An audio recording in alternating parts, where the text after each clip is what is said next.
good morning to you on this Monday morning. It's April 4th, 2022. I'm Andy Johnson. Welcome to it. This is how we're going to start the week here at WESN. This is AM Prime. With lots to get through in the next hour and a half. We'll tell you what's that's happening. We'll be talking in the second hour of the program with a lady named Rebecca Ali Govaya, and she's her organization, the Elpis Center. They wrote a piece which was carried in one of the newspapers last week. The headline was "Protect the Health and Development of Caribbean Children." And she was talking about the early exposure to sexual activity by young people and what that does to them later in life. We'll get to that as we cross the 7 o'clock hour. But in this hour, we're going to have we have to move quickly.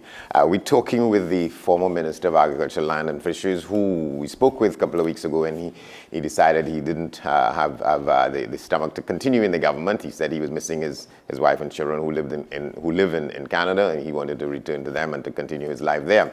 But we saw in the paper on the weekend, well, a stunner to a lot of people, that he has agreed to stay in Trinidad and Tobago or to divide his time between there and here. He's taken up a position, a job in a position to be created by the Prime Minister. It's called the Single Point Land Agency, to deal with the plethora of matters having to do with wrongful possession of state land in the country. He's agreed to talk with us on that.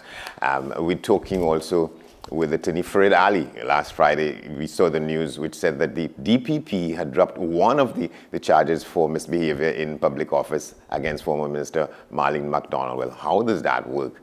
The whole question of what constitutes misbehavior in public office. Mr. Ali will talk with us in moments from now. But right now, we're focusing on that story that broke in the Sunday Express yesterday. The headline was called Farid rocks back, not Farid, I'm sorry, but the minister, Clarence, rocks back on that issue about wanting to go away and be with his family. So he's going to take this job. So to get a sense of how that was playing in different parts of the country, we asked him, a friend and colleague here, also somebody in the media in a big way, former P&M local government councillor and former consular general to Trinidad and Tobago in Miami some years ago, Harvey Boris, and he's agreed to talk with us on this. Good morning, sir. Pleasant good morning to you. Well, good to see you. Pleasant good morning to you, Andy. Pleasant morning, and thank you for inviting me on the program this morning. All right, so we have to be busy. So tell us, what was your reaction? What was the reaction you heard from people in your circles seeing that headline in the paper yesterday? Well, I must say it caught me with some bit.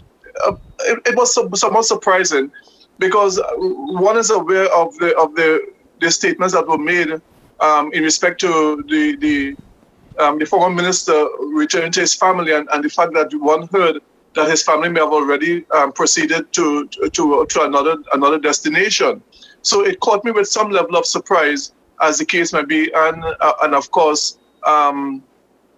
Like most of us, the one thing you learn is to learn to expect the unexpected. So you think that was unexpected for a lot of people? Well, based on what I was hearing, and based on one or two of my colleagues I spoke to, that was not in the cards. As you know, I am at this point in time, I'm still a temporary government senator. So I am in chat and in conversation with a few of my colleagues, and I did not hear anything of that nature. But of course, the Prime Minister, in his wisdom, probably saw the need to have the expertise or the experience or the involvement, as the former minister have already, as he said, 50 matters in the court where he was looking at illegal situation. And as you're also aware, this week, I think 2 persons were from the ministry was charged in connection with fraudulent activities, allegedly so. So it is possibly based on that situation and the fact that you have a number of matters where the minister is directly involved as a witness, which is to me the first time in history I've heard something of that nature. To me, it shows the level of commitment from the minister in terms of getting things done, and he actually took the bull by the horn, so to speak, in actually trying to get some of these matters resolved. So probably the Prime Minister, in his wisdom, felt that it was incumbent on him or important to ensure that the minister or the former minister would be part of some aspect of governance where he can continue that involvement to remove and to bring to an end some of the illegal activity where land situation is concerned. As you know, it is very, very prevalent in our country. Right, and he's agreed to talk with us as well. And when I sent him a note yesterday saying, well, I'm primarily concerned with the sort of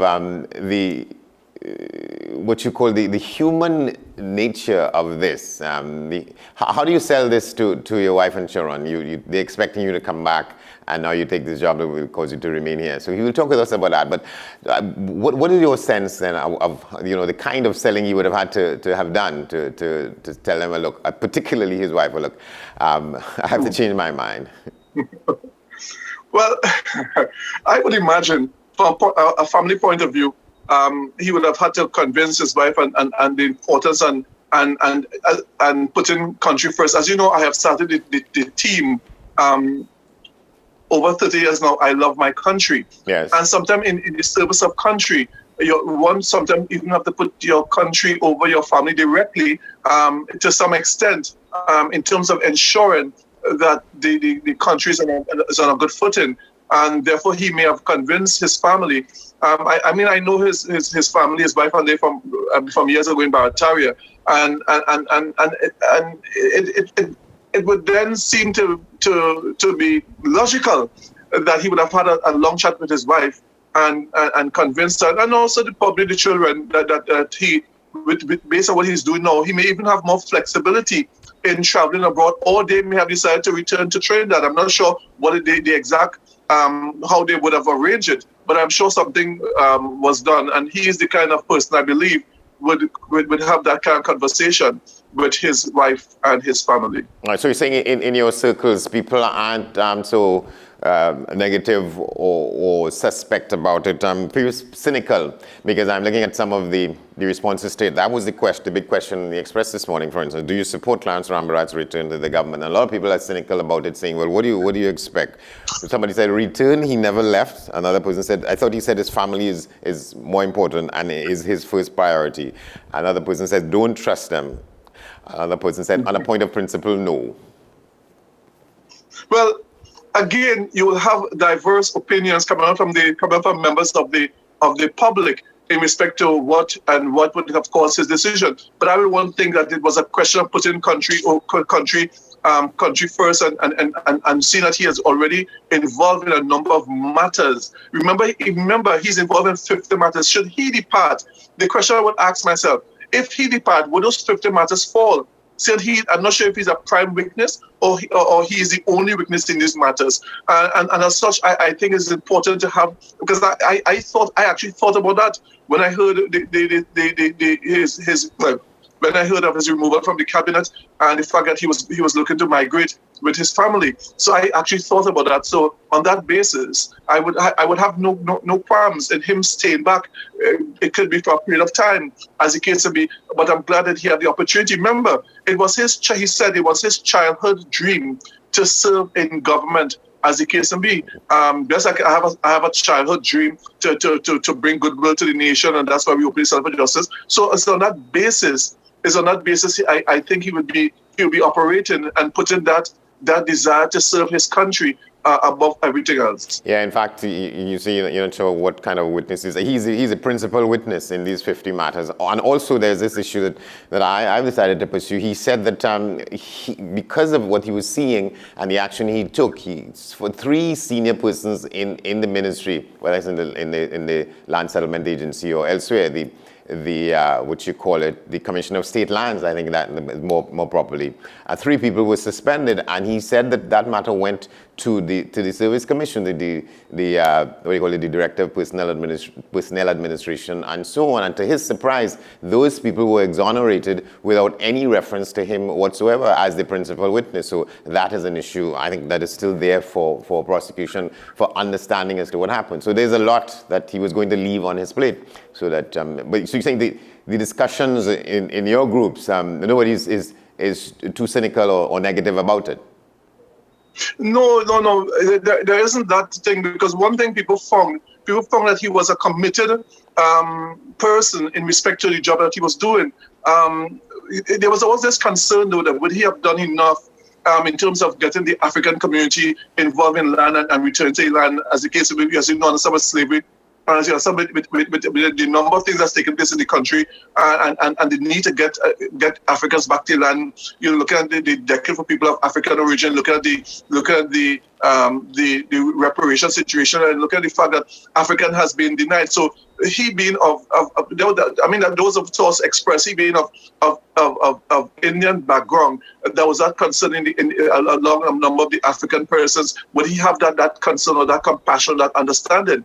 And I have said to many persons, if you understand, looking at his wife and the fact that how he has been, the first I met Clarence, I was a director of Eastern Credit Union, and he came and he did a presentation, and I thought it was the best presentation I've heard over the years thus far at our presentations in respect to putting things together and getting things organized. So I recognize that he has the ability to pull things together, to get things organized, and I'm clear in my mind that if he stays on, it would be a real fighter getting things organized. But just I believe that one of his primary concern is to remove corruption or in respect to high office, and that is something we have not been able to do where that's concerned. And land corruption is really rampant in this nation, and you need to have that focus. Somebody who is so focused to take up that challenge as given to him by the Honorable Prime Minister. All right, Harvey Boris, thank you very much for talking with us on this. It was my privilege being here with you, Andy. Wish you success in the program. And of course, we wish you and Tobago all the best. Remember, whatever you do in life, live to love and love to live. And, make the rest of your life the best of your life. And I will end by saying, Andy, I love my country. Thank you very much, my friend. Thank you, my brother. Thank you again. All right, well, we're going to take a break. The minister should be there waiting to come on. Let's just tell you some of what else is said in the responses to this question in the Express this morning. Do you support Clarence Rambarat's return to the government? And one person is saying, well, politics aside, he's a very qualified individual who has a lot to bring to this job. On merit alone, he's a good selection on this. Another response is that them UNC supporters thought they could have used Clarence to play politics, so they're vexed now he get higher back in banning them. Blessings, Minister Rambarat, and there's more that we will get to in a moment. Stay with us.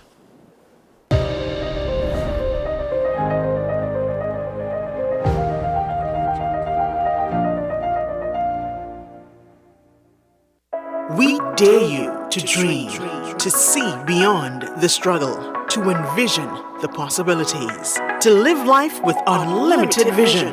Ferrera Optical supports you with complete eyewear starting at only $795. Let's make those dreams a reality. So book your visit via 227-7000, WhatsApp message 278-2878, or at FerreraOptical.com today. We dare you to keep going. Ferrera Optical says, don't limit your vision. What's the best way to grab the attention of viewers? Please exercise more patience. You have to be kidding me. Doing what we do best. I'll say at the very least it's a conspiracy of laziness against the people. Join me, Keaton Shaw. And me, Sean Michael Small, for Talking Point. Weekdays from 8 a.m. to 9:30 a.m. We go in-depth on the trending issues and engage the most controversial newsmakers as we get them to account to the people for their actions. You can't go to the government with nothing. You can't go to cabinet with an empty hand, with a wish. I'm glad that we're having this a sober, mature discussion. In the present situation, I expect a continuation of the chaos. Join us for the discussion, Mondays to Fridays, only on WESN, the content capital. The issue, the continued rise in the price of flour and its impact on the cost of living in Trinidad and Tobago. How should we go about it? I want to ask you what has been revealed to you about the state of vulnerability in the country because of this exercise and because of what we're going through. Is the government losing the war on the vaccine front? The discussion should revolve around the common good for the greatest number of people in Trinidad and Tobago. How do we inculcate a sense of respect and regard for people who may not be of your own political ilk or persuasion? The communities are now being used by political opportunists. So when the tables are turned, it's the same way. Okay, this has been 10 Questions. I'm Andy Johnson, and we'll see you next time. Burning questions, urgent topics. Welcome back to One on One. the show where we tackle the most current and pertinent subjects that are affecting all citizens, where we ask the hard questions and have in-depth conversations. What separates One-on-One from other talk shows is that the conversation stems from a younger perspective on topics that affect the fabric of our society. One-on-One, Wednesdays at 10 a.m. on WESN Content Capital. People really want to know, what about me? Where do I fit? Yes. What is in the ride for me in terms of a better Trinidad and Tobago? And I'm pleased to shed some light on that. The purpose of bail is to ensure your attendance at court. That's it. It is not punitive. It is not rehabilitative. We, the police officers, we are professional, and we are here for whenever the survivor is ready to come forward. We have the right to private and family life, the right to religious freedoms and beliefs and thoughts and expression. But these rights are not absolute. Certain rights can be limited. The law is to govern the whole. It's for all of us in public.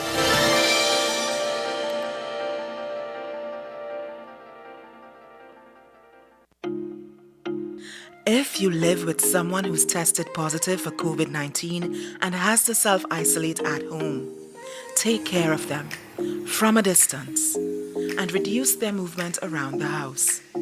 Give them space, a designated space, and open those windows. If you have to be in contact, mask up, both of you. If you work, stay home from work and don't go out. Not even to the grocery or pharmacy. And remember, no visitors allowed. Limit the contact to limit the spread. The Trinidad and Tobago Red Cross Society.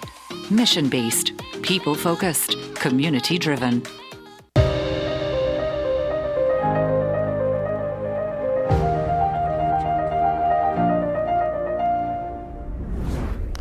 Welcome back. We remind you, stay with us. Up ahead in this hour, the former Minister of Agriculture, Lands and Fisheries, Clarence Rambarath, who has decided to take another job as to head a new agency, an agency in the making. It has to do with what we are told, a single point land issue, trying to deal with what is said to be endemic corruption in the operations of the holders of state lands in the country. So we'll get to him moments from now. But right now, in the Zoom with us, our friend Attorney Fareed Ali. There was a story that broke on Friday that the DPP had decided to drop the charge of, and I'm just saying it how it came across to me and a lot of people, the charge of misbehavior in public office against former government Minister Marlene McDonald. People wanted to know, well, what is that? So if that charge is dropped, then everything else collapses. It turns out that it was one of the charges of misbehavior in public office, and some people have a difficulty with understanding that, because misbehavior in public office, to the normal understanding, has to do with some things that you do, and if you drop that charge, then everything else collapses under that. But that's not the case. There were several of these charges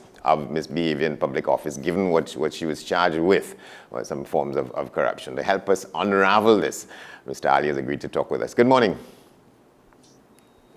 Good morning, Mr. Johnson. It's a pleasure to be here. Yes, and thanks for coming on, because when we spoke on Friday, you said that in the beginning, at least going on the headline alone, you thought that you know the whole matter was collapsed, and you had to read carefully to see that it was one of several charges of misbehavior in public office. Talk with us about that. Explain the nuances in there, if you like. Well, let us look at it from this point of view. Closer examination of the charges. When Ms. McDonald was charged, it amounted to 4 charges of misbehavior in public office, 1 charge of money laundering, and 2 charges of conspiracy to defraud. When I first glanced the headline on Friday, the first thing that would have occurred to me or played on my mind is whether we're looking at a complete discharge in relation to the misbehavior in public office. However, in paying a bit closer attention, we are seeing that it's just one issue. That issue being, and it was carried in the editorial, that as Minister of Community Development in April of 2010, it was deemed that a $2.3 million contract was granted in that Meccano Quarrylands Laventille area. That has since been discontinued. The DPP has the power under Section 90, without even offering an explanation, without the need to offer an explanation, to discontinue a charge against anyone that it has embarked on a prosecution against. The public will not get the benefit of knowing what was the reasoning behind dropping that charge.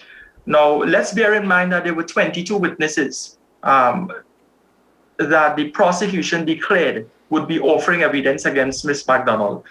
I'm not going to speculate this morning and say that there is an issue with the witnesses or there are any issues that may be arising, because we cannot see. And when I say we cannot see, the very fact that the DPP has chosen to discontinue under Section 90 gives it the latitude to not have to explain itself. So what it means to say it's 1 from 4 leaves 3, and we are left with 3 charges of misbehavior in public office, 2 charges of conspiracy to defraud, and 1 for money laundering. All right, so let's understand it, or try and understand it from this way. So that each of the charges of you say money laundering and what's the other one? Fraud? Yes, 3 for misbehavior in public office, 2 charges for conspiracy to defraud, and 1 for money laundering. Right. Let us make sense of the conspiracy to defraud. Right. For conspiracy in law involves persons coming together and they having the agreement to fraudulently and deceitfully embark on activity that amounts to a criminal offense. So, given the fact that there are other persons involved, meaning other persons charged, Mr. Michael Carew, Edgar Zephyrin, Mr. McEathery, and Wayne Anthony, they each carry, barring Mr. Wayne Anthony, the others are also charged for conspiracy to defraud. So the common sense approach is that in some way, Carew, Zephyrin, and Ms. McDonald may have agreed on a certain course of action in the prosecution's eye that would have led to a charge for conspiracy to defraud to be laid against them. Also, regard to the misbehavior in public office, that is a common law charge, right? A common law charge is where there isn't any legislation that the individual was charged under. It's a charge that is laid as it speaks to the office that one's hold. So, in terms of misbehaving in public office, Ms. McDonald was a public officer at the time the charge was laid, and and she owed a duty of care to the citizenry of this country, and a duty of care as a result of holding such a public office. And that duty involved that she simply cannot act in a way that would injure the public interest. And it is alleged that she fraudulently and deceitfully engaged in activity that compromised the public interest and brought injury to the public interest. So in looking at the charge, and this is where I'm sort of pointing you to. Yes.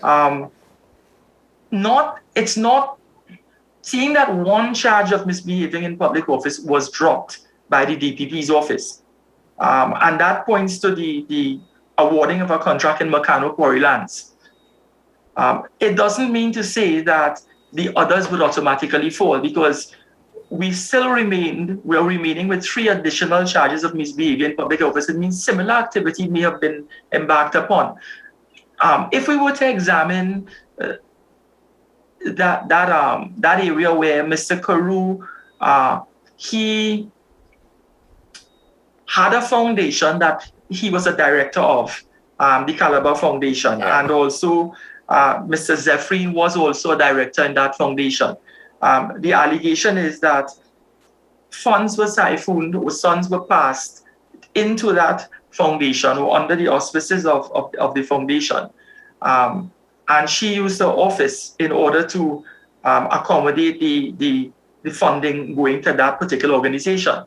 Now, Mr. Carew, it is said that he's the partner of Ms. McDonald. So, in other words, money going into that foundation, she ought to have declared that she has some sort of interest by way of it's a family relation. Mr. Carew is a family-related individual, somebody that is her partner. Public funds can't go into such a place without her declaring that she has an interest or she has a partner or family member who is a director in that organization. All right, and she was more or less a patron of that foundation, correct? She was associated with the foundation in and of itself and on her own as well, not so? But yes, the foundation is the directorship in the foundation. One of the directors is connected to her. All right. Mr. Michael Carew is her life partner, and there is a connection between him and her by way of a relationship. You cannot be holding, or one cannot be holding a public office and not declare that your partner, who is a director in an organization, and you're using your office, your public office, in order to siphon money to a foundation in which he is the director.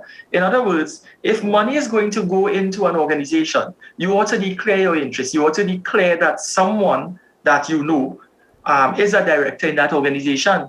Now, let us put that into context, Mr. Johnson. We have to bear in mind that, and I was reading recently, that Trinidad and Tobago, we are ranked and when we examine the Corruption Perception Index, we were ranked in 2021 number 40, and in 2022 we improved our rank to 41. The larger number being that we've improved our position. We are amongst 180 countries that were listed. We were listed as one of the more corrupt countries in the world. Yeah, and we went up one notch. We've since changed that position and changed our position in terms of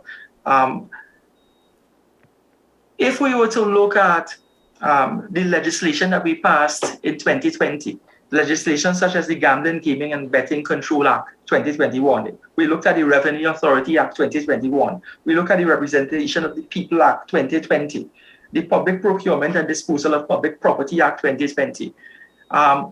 We have passed legislation within the past year to 18 months, which puts us in a position where we could monitor how monies are procured and how monies are flowing from one organization to the next, so how public officers can act in relation to public funds. All right. Bear in mind that this issue arising with Ms. McDonald stemmed way back in 2007, where the Integrity Commission and the police were investigating certain activities that she is alleged to have engaged in, as way back as when under the Patrick Manning administration. Now, when those activities were brought under the watchful eyes of the Integrity Commission and the police, she was cleared in 2013.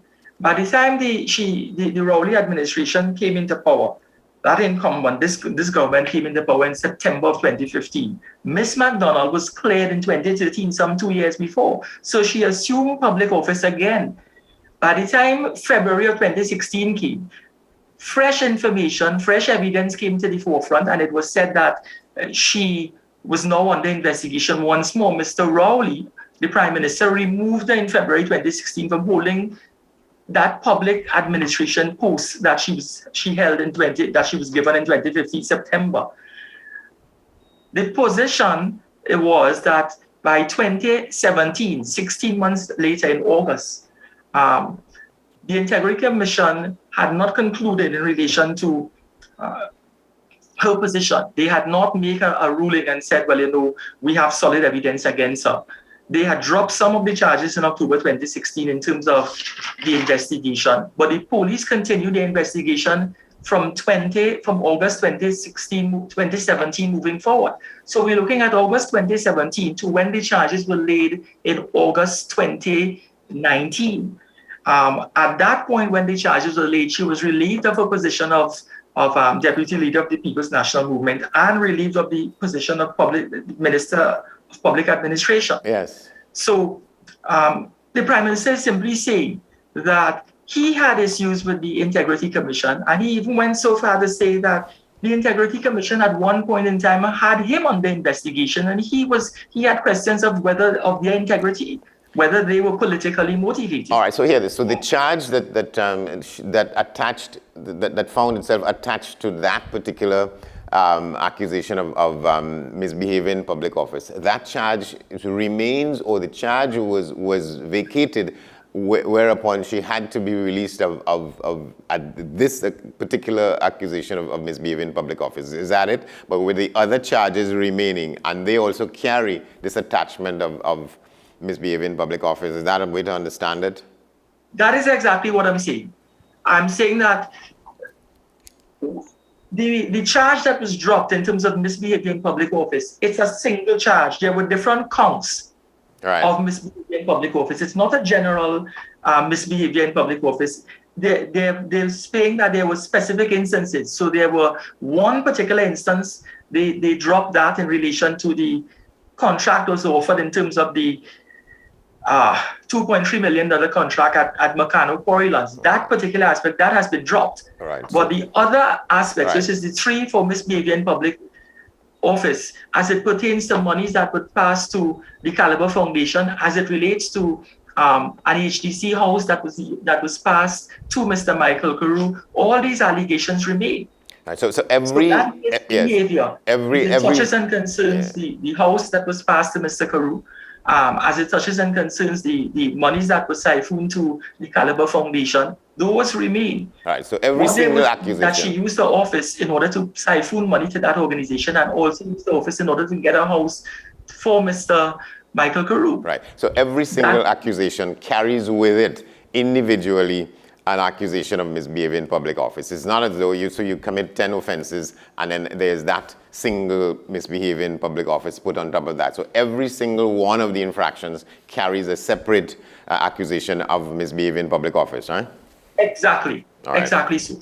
Each instance carries a separate allegation of misbehavior in public office. And it's only one that the DPP has chosen to discontinue. The others, as it relates to the siphoning of the money to the Caliber Foundation, and the other as it relates to the using her public office in order to get a house for Mr. Michael Carew, that stands. All right, my friend. Thank you very much for talking with us and helping us come through the legal thicket there, Fareed Ali. Thank you very much. I'm happy to assist. Thank you. All right, so we will take a break. And when we come back, well, former minister and now incoming head of this organization called the Single Point Land Use Agency in Trinidad and Tobago, Mr. Clarence Rambarat. Stay with us.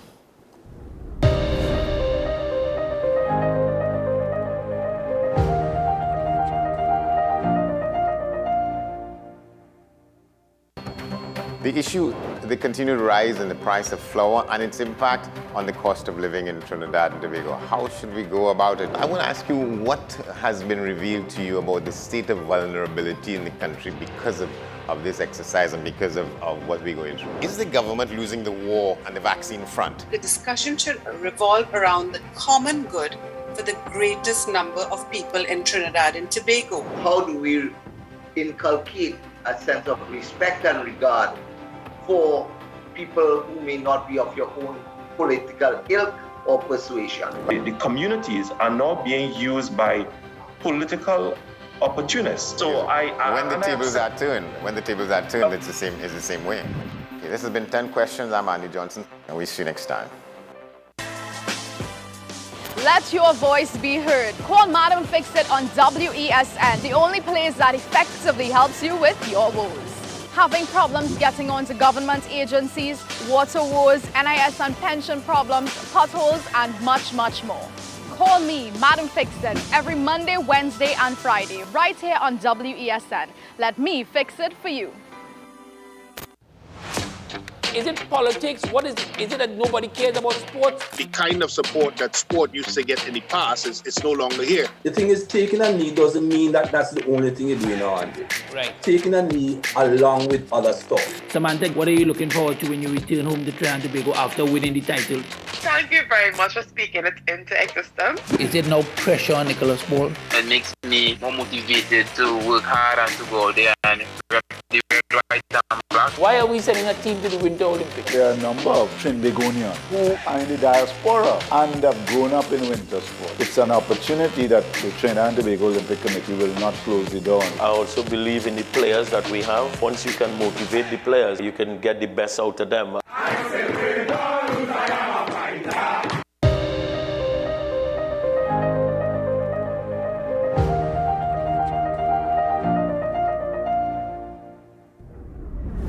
Welcome back. Well, let me begin by saying how grateful we are that he's agreed to talk with us in the time available. And this morning, Mr. Clarence Rambarat, who left the cabinet just in the last reshuffle as Minister of Agriculture, Lands and Fisheries, and he explained why he was doing that. Well, within a week, he's decided to change his mind. So he's now going to take up this position in this new agency called the Single-Use Land Agency for Trinidad and Tobago. He's agreed to become the CEO of that. He's explaining to us why. My only question when I reached out to him yesterday was, how did you sell this at home? Good morning. Good to see you. Good morning, Andy, and good morning, Trinidad and Tobago. And I have to start off by clarifying. I read the story yesterday, and I got a lot of messages, and my wife also got a lot of messages. And I want to say that maybe in the absence of information or the way it was communicated, however this story got to the journalists, it was not well described. So I would explain to you, and it is not a CEO's position, and it's not a position in a land authority at all. When I resigned, I made it clear that it was because I wanted to find a better balance between work and family. And it had to do with the fact that before COVID, but during the COVID period, I was away apart from my family for 19 months because of the closure of the borders and the quarantine requirements for entry into Canada and re-entry into Trinidad and Tobago. It meant that if I had obtained a dispensation to enter Canada, I would have 2 weeks of quarantine on entry and 2 weeks of quarantine on return. And it really would have been, in a sense, torture. So for 19 months we were apart, and we've made the decision that whatever I do going forward, it should really strike a balance. It's not unusual for me to be working away from home. I've done that in my career. My wife has also done that in her career. And it was to find that right balance, especially in the context of our third child, our 16-year-old daughter, preparing to go off to university in another 18 months, and the need for. With that, I also said that I was quite prepared to work if called upon in Trinidad and Tobago and elsewhere. Professional work, technical work, particularly work that would support the new ministers in that particular ministry or elsewhere, and work that really brings to a closure work that I had started. So maybe 2.5 years ago, when the key thing, I'm just speaking on state land now, the key issue is not just in the Ministry of Agriculture, Land and Fisheries, but also the spread of responsibility for state land is across the Land Settlement Agency. You have thousands and thousands of land files in that agency. You have the HDC itself, which in many cases depends on state land for its development of housing. And in many cases, lands which have been developed were not vested fully in HDC, and that has delayed the grant of the ability to access mortgages and the grant of title to those persons who have acquired properties.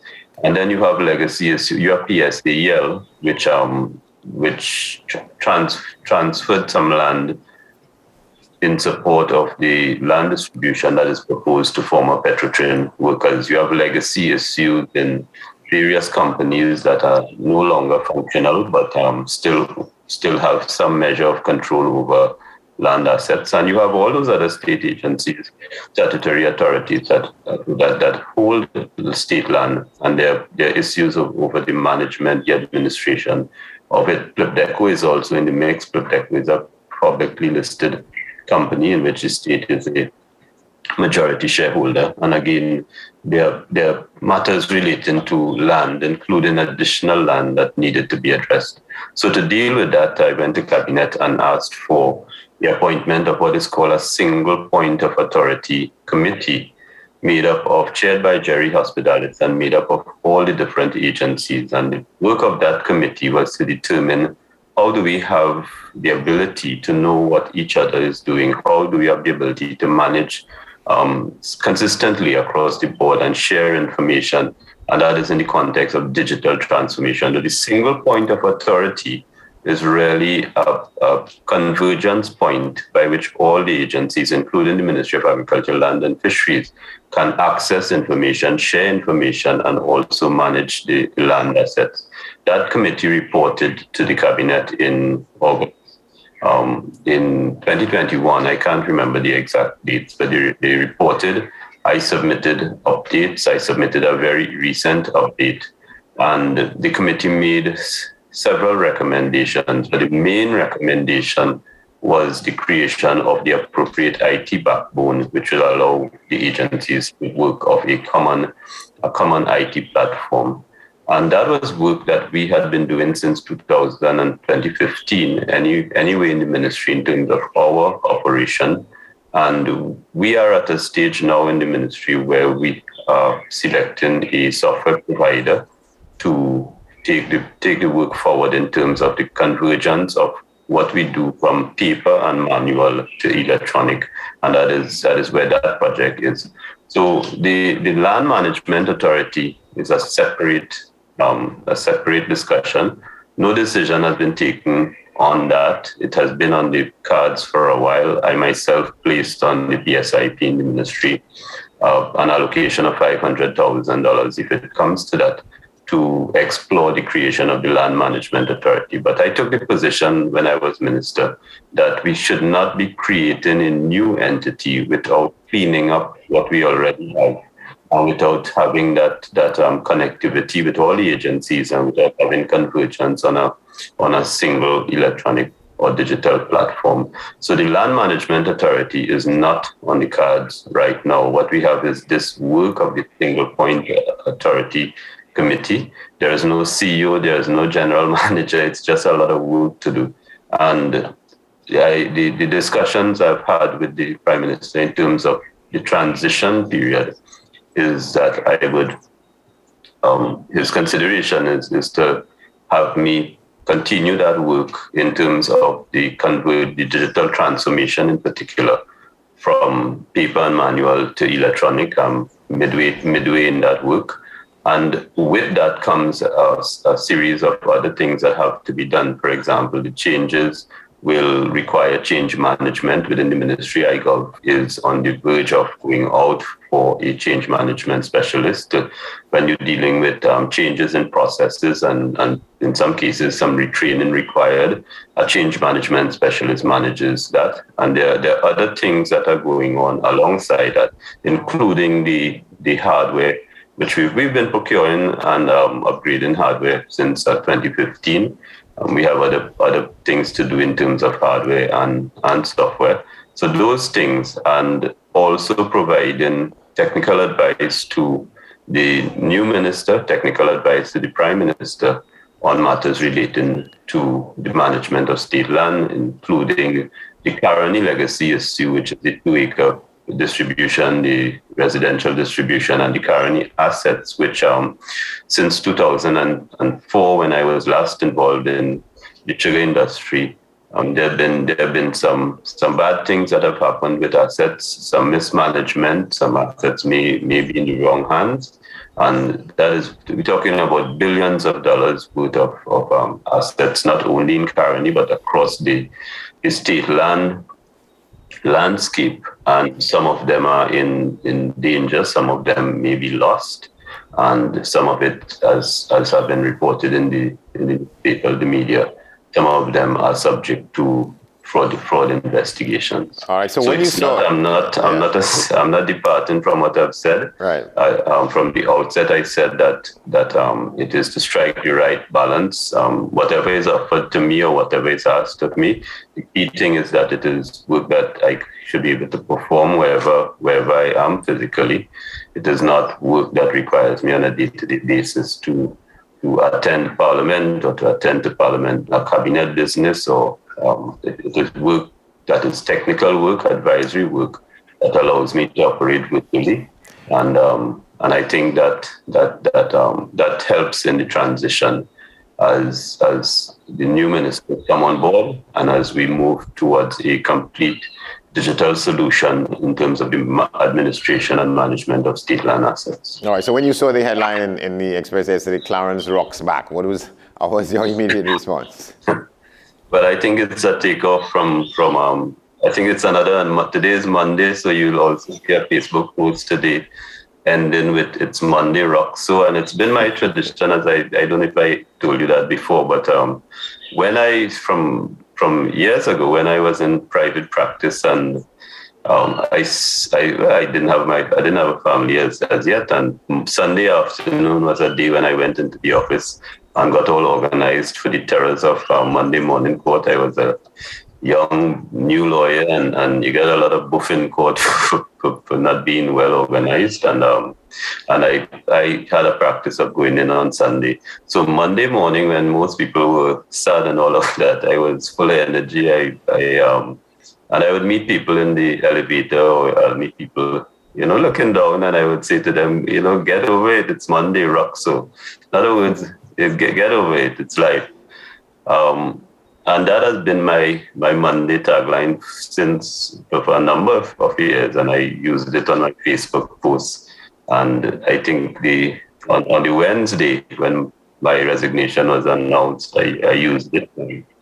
Some people felt that I was throwing shade. It was nothing like that. That has been my standard line, and I guess the Express made use of it. All right. So what you're saying here is that you didn't have to go on bended knees to the lady and the children for any. Well, I am a happily married man, and that's because I'm always on bended knees.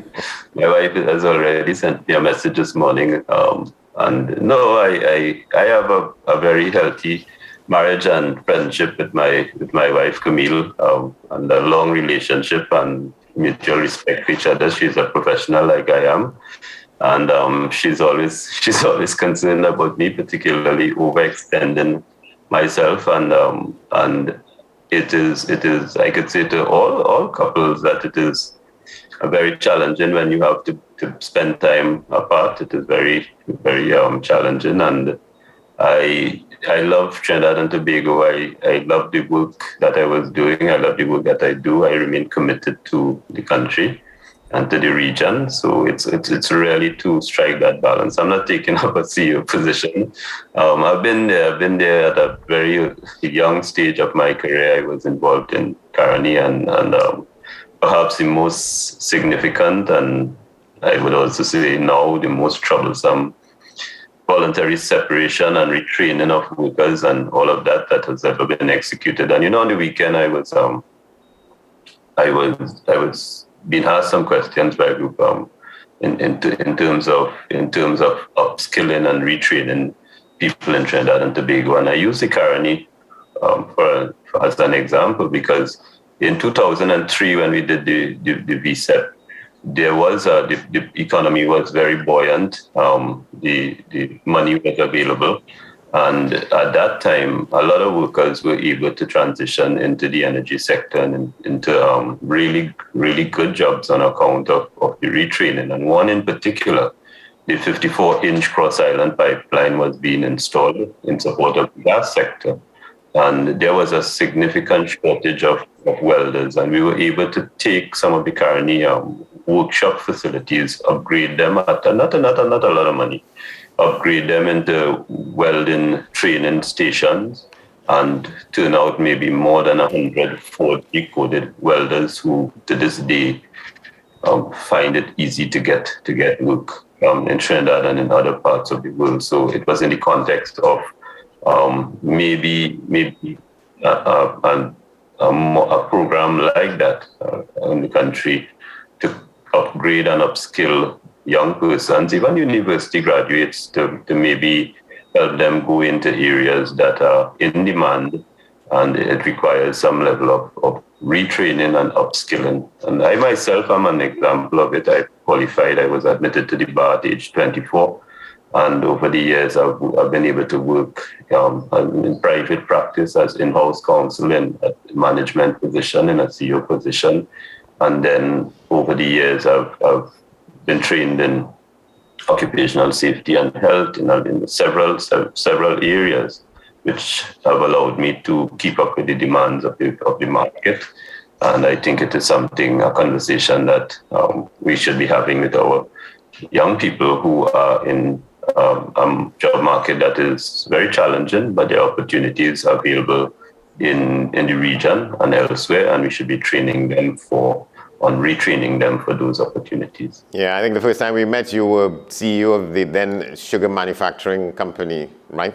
Yes, in another transition arrangement, in order to get the Eugene St. Madeleine factory started for the 2004 crop, because with the shutdown of Caroni on August 1st, 2003, it meant that the traditional work that would have been done to get the factory ready for the new crop in December of that year required some innovation, putting together a team, getting a contractor in place, using workers from the company, but now in a new arrangement to operate. And it was excellent work by the technical team. I learned what I did not know at the time. I completed my education in sugar in getting the factory up, and it is in that transition period that the opportunity was offered to me to go to the CRNM, the Caribbean Regional Negotiating Machinery, in the context of what was happening with the EU's negotiation with the ACP countries, the transition out of sugar, and in the context of Trinidad and Tobago bidding to host the Free Trade of the Americas, and the government having the view that I may be able to play a part in the Free Trade of the Americas. Right. That was not successful, and I ended up in the local health sector. All right, we want to thank you. Projects. All right, we want to thank you very much for agreeing to talk with us in this. And so the bottom line is that there's not the level of intrigue as people think there is in this. No, absolutely not. I mean, in fairness to the journalists, in the absence of, it might have been a misunderstanding of the information. And it is not a CEO position. It is not a position in a land management authority. It is the work that has started and is underway, and it is also not a position that involves, if there is a fraud or wrongdoing in the system, there is a new line minister with specific responsibility for land, and if that minister requires some technical advice, I am in a position to do that. Assuming we reach agreement, because the Prime Minister is quoted in the article as saying it's something that would be considered by cabinet, and that is what it is. But I'm not taking up a 8 to 4 job in Trinidad and Tobago. All right, but what he said is that you probably the only person who could do what is required to be done with the job. But we're going to leave it there. Thank you very much for talking with us. All right, we head to the news. On the other side of that, we're talking with a lady who represents an organization who says that children are in jeopardy of being led astray with early sexual activity, those things and more. We'll share the numbers with you also when we come back with where we are with COVID-19 on this day. Stay with us. This is AM Prime on this Monday morning.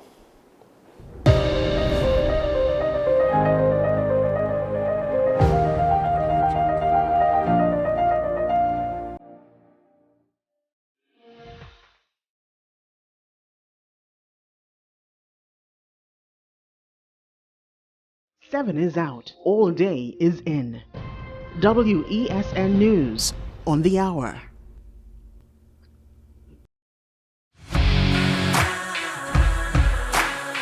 Every day, we communicate through stories. Stories of ourselves, our challenges, our goals, our experiences, and our aspirations.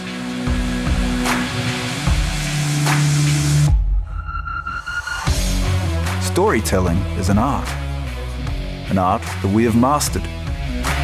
WESN Film Studios comprises a collaborative team of experts with extensive industry experience locally, regionally, and internationally.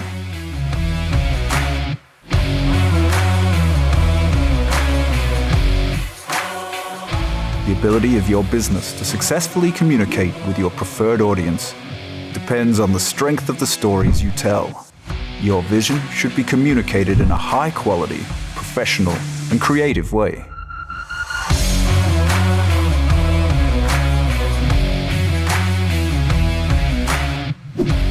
From concept to post-production, advertising to film, multi-camera productions, live events, streaming, and virtual conferencing, we are WESN Film Studio.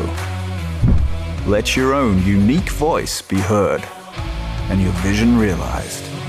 Call us today at 628-5835 for your next production.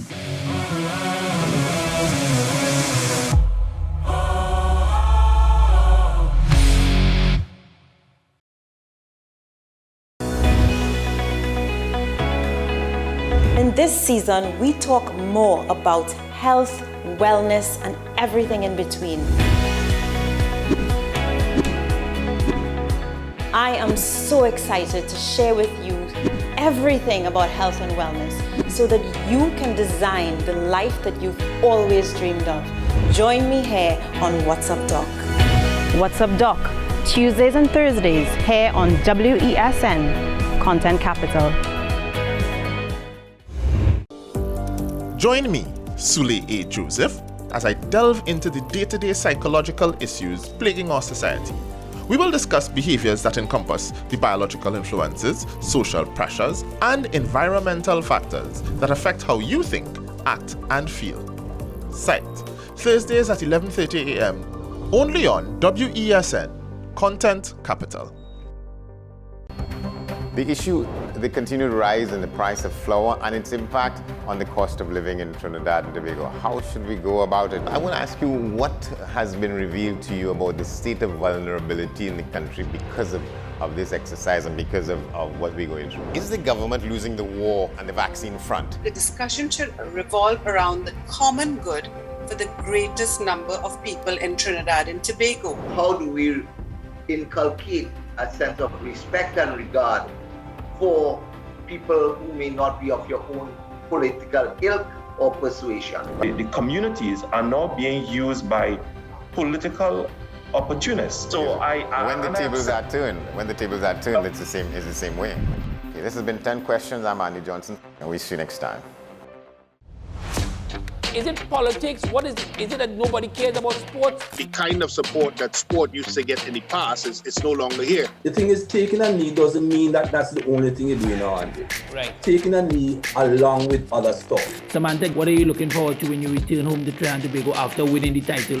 Thank you very much for speaking it into existence. Is it no pressure on Nicholas Ball? It makes me more motivated to work hard and to go out there and rep the white and black. Why are we sending a team to the Winter Olympics? There are a number of Trinbagonians who are in the diaspora and have grown up in winter sport. It's an opportunity that the Trinidad and Tobago Olympic Committee will not close the door on. I also believe in the players that we have. Once you can motivate the players, you can get the best out of them.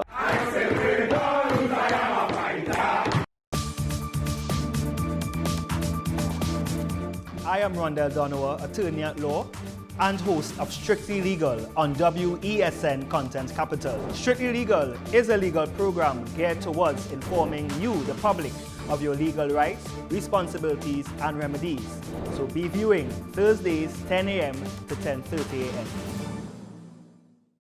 A reminder from WESN. We urge you to protect yourself and others from the spread of COVID-19. Stay safe by taking some simple precautions. Clean your hands often. Use soap and water or an alcohol-based hand rub. Maintain a safe distance from anyone who is coughing or sneezing. Wear a mask. Don't touch your eyes, nose or mouth. Cover your nose and mouth with your bent elbow or a tissue when you cough or sneeze. Stay at home. If you have a fever, cough and difficulty breathing, seek medical attention. Following the above can help us all to help each other.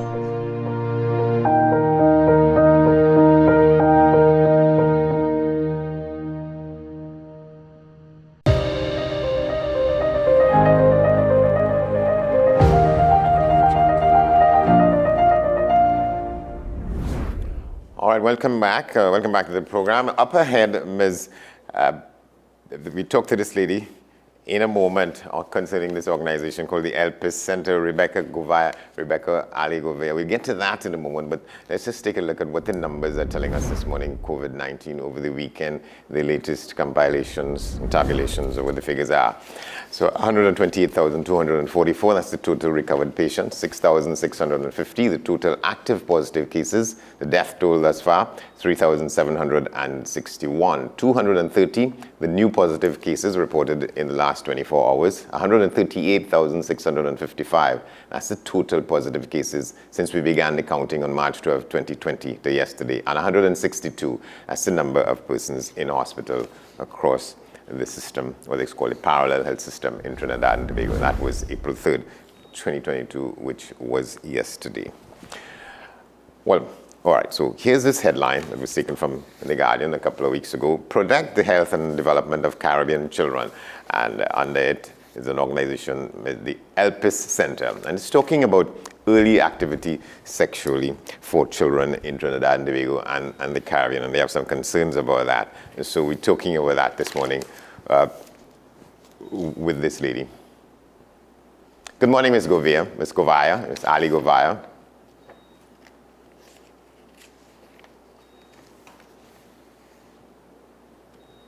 I think you have to... From phone, yeah. All right, go ahead. Yes. Rebecca Ali Govea, the ELPIS Center. Well, first of all, give us a sense of what this organization is, the ELPIS Center.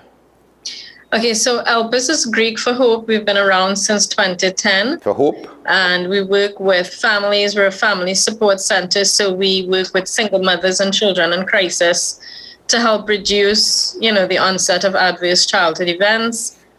So this could be a number of things from transitional housing support to food and physical support and psychological counseling and healing for various traumas.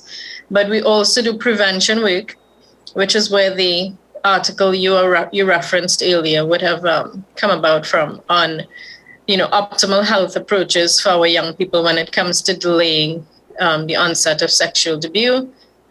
We have multiple programs that we offer to teens as well as to parents and educators. Okay, here's how it began. Youth across the globe, including the Caribbean, are impacted by choices they make regarding their sexual health. Teen pregnancy, viewed by some as the direct consequence of teen sexual activity, is merely the tip of the iceberg. The epidemic rates of sexually transmitted infections and the sequelae of the diseases which these infections cause is a major health concern, most especially in the 15 to 19-year-old age group.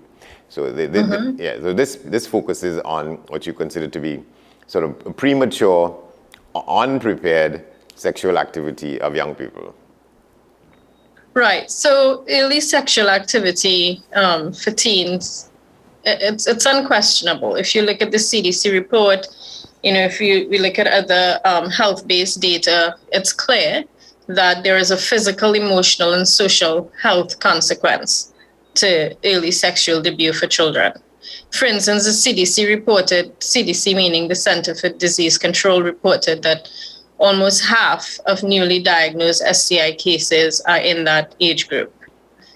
Teen sex, the research shows, leads to not just teen pregnancy, but poverty outcomes, low school goal attainment, meaning inability to complete school, poor academic performance, like school dropouts, right, for instance, and adolescent pregnancy, and of course the STIs, which I just referred to. And teens who are also engaging in sexual risky behavior are more likely to engage in other related risky behaviors, such as teenage drinking, smoking, and using other drugs. And then there's teen dating violence. There's a whole body of research and findings on that as well. Teen dating violence.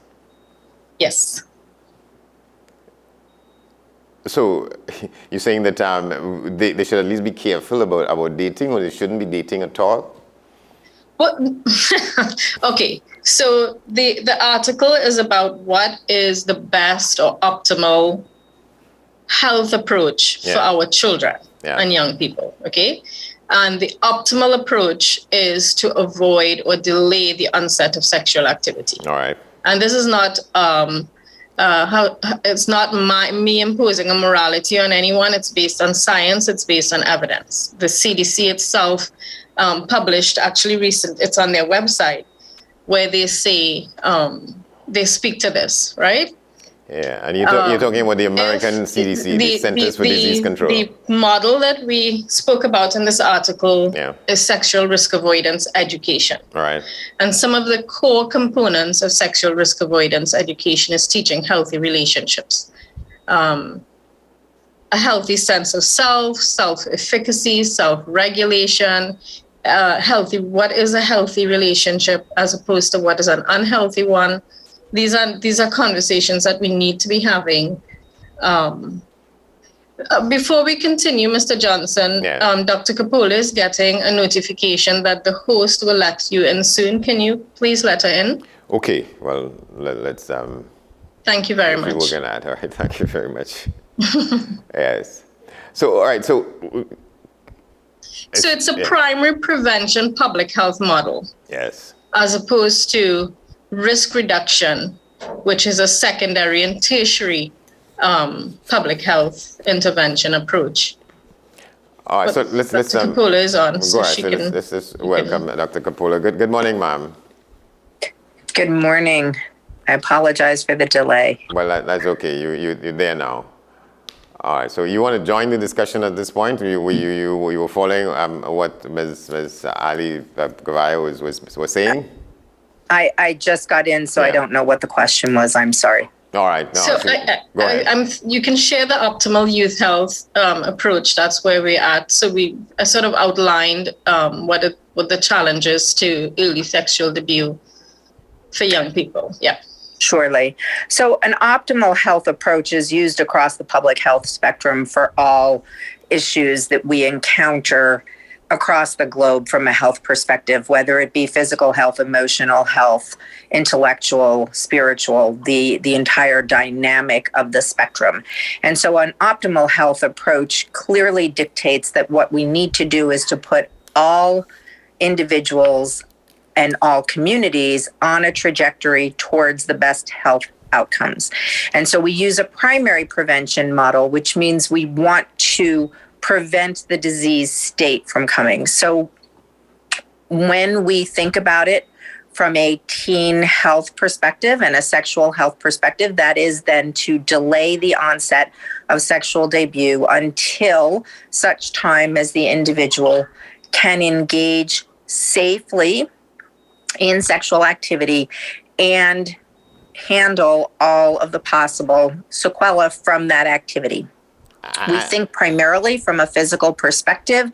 And so especially for young women, an optimal health approach says ideally we delay until the cervical mucosa is mature enough to prevent or minimize the spread of sexually transmitted infections. Cervical a lot of detail mucosa. That we can go into there, but could you explain that? What is the cervical mucosa? That's a biological term, some part of the body, right? Yes. So the cervix is part of the female reproductive system, and it does not mature until the age of 21. So prior to the age of 21, the female reproductive system is far more susceptible to contracting sexually transmitted infections. After the age of 21, physiologically, that part of the female anatomy matures to the point where they are less likely to contract a sexually transmitted infection. So, you want to come back in there, Ms. Ali Gavaya? How do you get that into the heads of restless teenagers, or should you be talking to their parents? In terms of from a curriculum standpoint, so the SRA model is the standard or the model that we are promoting that's best for our children. But in terms of curriculums, the one that we use at El Paciente is called Healthy Respect. It was authored by Dr. Coppola. And we have six, it's a suite of 6 levels of books, workbooks, curricula.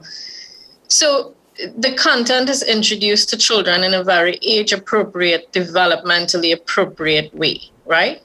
So built into this curriculum is character-based education, as values-based education, as well as we teach them refusal skills, boundary setting.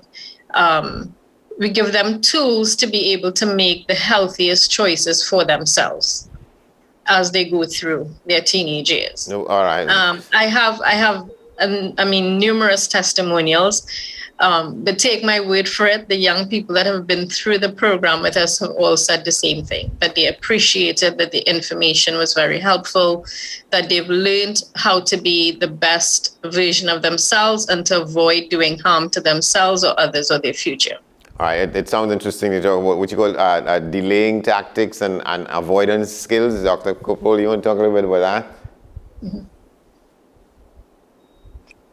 Certainly. So it is really important, as Rebecca said, to make sure that we're age appropriate and that we are reaching the youth where they are. So from an optimal health approach, for those youth who are not currently engaged in sexual activity, the goal is to teach them how to use skills to refuse and avoid and delay.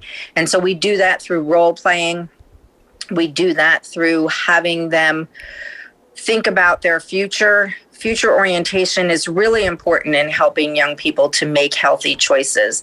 And we do that through encouraging them to find a way to communicate assertively without communicating aggressively in order to convey their desires and wishes. From that optimal health approach, we also think about youth who are already engaged in sexual activity and how do we get them back on a trajectory towards optimal health by reaching them where they are. If they are currently in a situation where they're sexually active, the goal is to ask them first, do they want to return to optimal health? And then we give them the skills to learn how to say no moving forward until they are in a safe, mutually monogamous, long-term relationship where then in the future they would re-engage in sexual activity.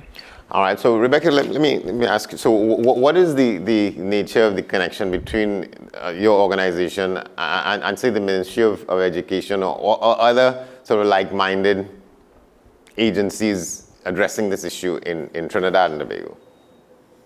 Right.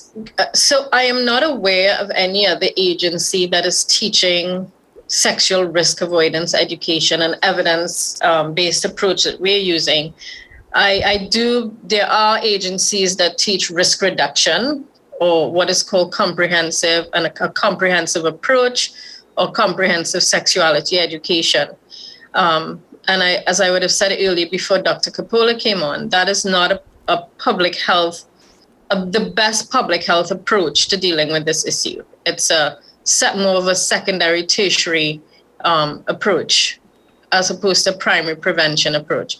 In terms of the Ministry of Education, we may have heard of the Health and Family Life Education framework. That has been around for some time, and there are 4 themes that are covered in that framework. The Ministry of Education in Trinidad and in the Caribbean, other islands in the Caribbean, have had HFLE in various proportions in schools. But there is currently an assertive push to introduce comprehensive sexuality education through the HFLE framework for children in schools. From our perspective and based on the best science and the best evidence that we have, that would not promote the optimal health and development of Caribbean children.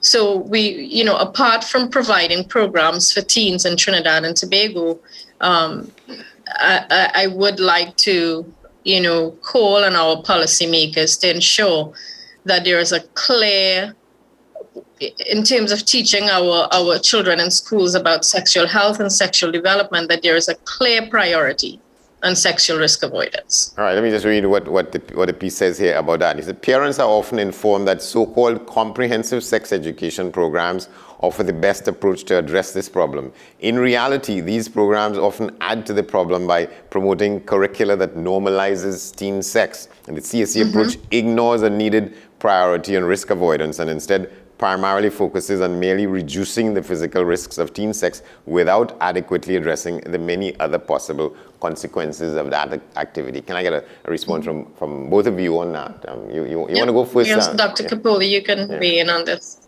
So I think one of the things that we have to understand when we think about a risk reduction approach is that we are really engaging in the soft bigotry of low expectations, because what we are saying is that children cannot make the best choice for themselves.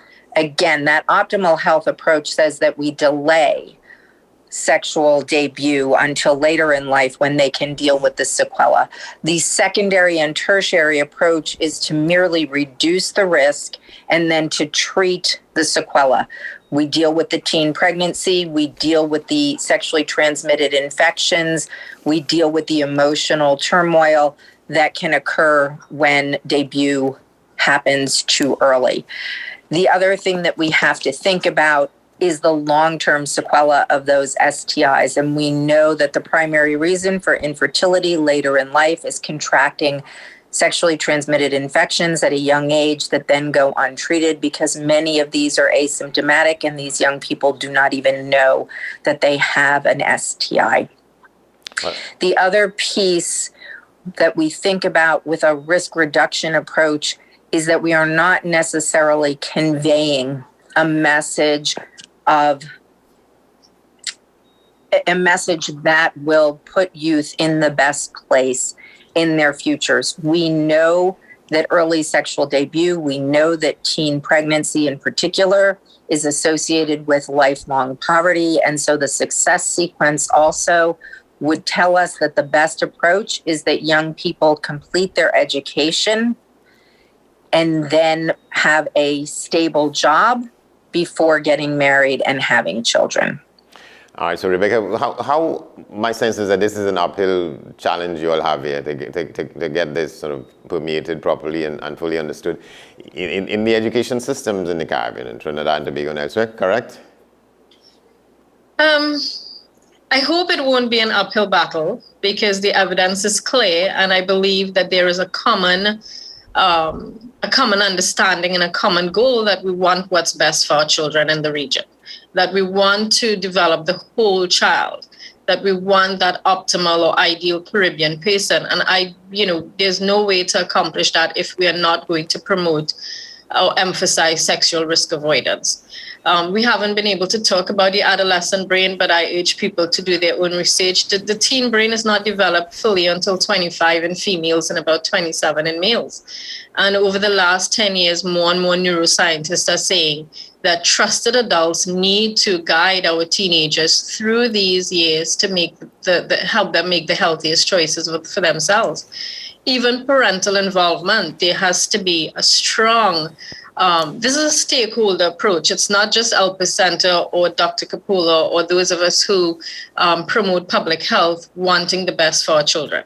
Parents and caregivers and trusted adults who care about the well-being and futures of our children need to get involved and be the sex educators of their children, which is why we have workshops available for parents and educators at no cost to them, that they can access some of this to help their children as well. All right, but just to circle back to your question, Mr. Johnson, I'm hoping that it's not an uphill battle, that it would be clear that this is necessary and will produce the best results. All right, so we are continuing to dialogue as best we can, both in the public space and with our policymakers. All right, thank you very much. We're going to leave it there, but Dr. Kapula, can you take us out in 30 seconds?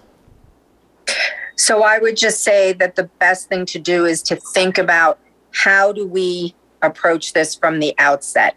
If we think about optimal health, we want to go back to the beginning, prevent the problems from being caused so that we are not dealing with the sequela afterwards. Think about saving the drowning person who's falling through a hole in the bridge. We don't keep pulling them out and pulling them to the riverside to save them. We go uphill, we fix the hole in the bridge so they stop falling through and they're not at risk of drowning. All right, thanks to both of you, ladies. Thank you very much for agreeing to have this discussion. Have a great day, Mr. Johnson. Thank you. Thank you very much, and you all too. Thank you very much. Well, let's go to the Newsday poll now quickly. The question is, with the rollback on restrictions from Monday, what precautions will you and your family be taking to protect yourself from COVID-19? Here are some responses. Wear my mask and keep my distance. Trini need to be careful still. Another response is, we still need to wear our masks, watch your distances, and wash your hands, and be safe always. Same as before, no change. COVID is still out there and still killing people. And the final response, kind of late, that question. Go Gulf City and Five Island Park. Those are the responses. I'll just show you what's on the front pages of these newspapers before we go. This is the Monday, April 4th edition of the Newsday Trinidad and Tobago.